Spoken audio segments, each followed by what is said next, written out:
¿Qué tal? El día de hoy estaremos trabajando muy breve lo que tiene que ver con los textos persuasivos.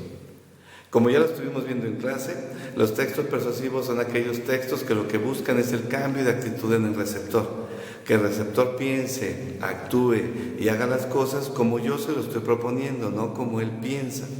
Ordinariamente este tipo de textos los hacemos más orales que escritos.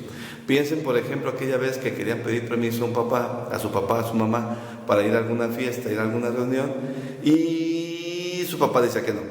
Entonces ustedes pensaron cómo podrían hacer para obtener el permiso y empezaron a jugar con cosas como la voz. Cambiaron la voz de una voz normal a una voz de enfado o una voz llorona o incluso suplicante. También su corporalidad cambió.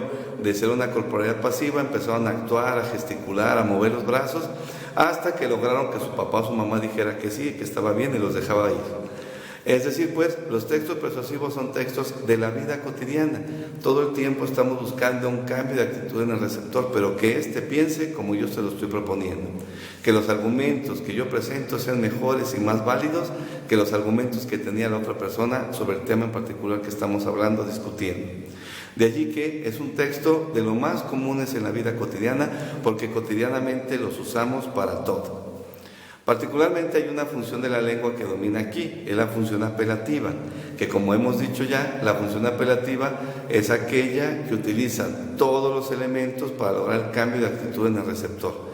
Se utilizan textos, tonos de voz, sonidos, colores, etcétera, que me permiten lograr que el receptor piense, actúe y sienta como yo se lo estoy proponiendo. Se vale también de la función argumentativa y la función retórica, que como ya dijimos un poco, es la estructura que se utiliza para construir este tipo de textos. Lo hablaremos más adelante. También veamos que este tipo de textos, escritos y orales, tienen una estructura muy lógica.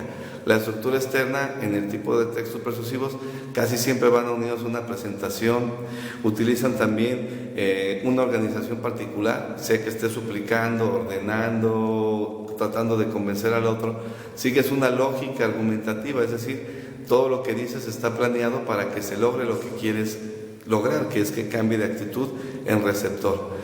En el caso de un texto impreso, por ejemplo, el tamaño de letra, el tipo de color, la forma en la que están distribuidos los elementos en ese texto, me permiten ver algo que llamamos elementos paralingüísticos, que es todo lo que se utiliza para que se logre el proceso de comunicación y que tenga el efecto que quiero, ¿sí? Piensen en marcas deportivas, piensen en productos alimenticios, productos de consumo que utilizan colores, formas, imágenes que me hacen desear ese objeto que están promoviendo. También como estructura interna volvemos a la lógica que ya hemos trabajado en otro tipo de textos, la coherencia, la cohesión y la adecuación.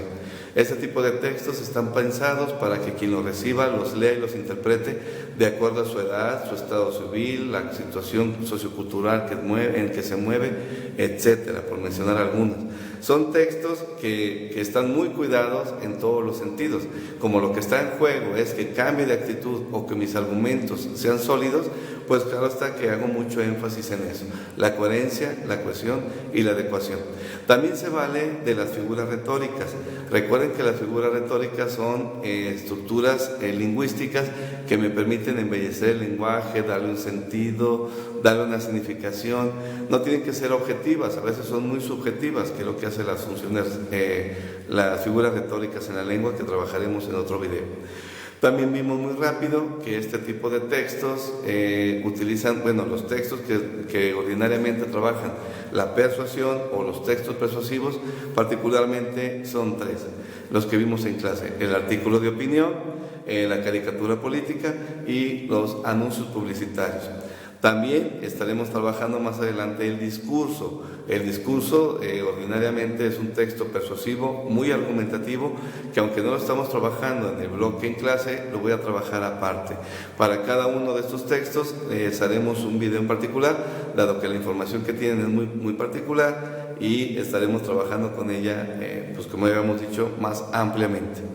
Por lo pronto, a grosso modo, en el bloque 4 y bloque 5 de nuestro libro de talleres de lectura y redacción, se nos presentaba ahí los textos persuasivos que tratamos de resumir en este pequeño video. Sin más, como siempre, muchas gracias y un placer.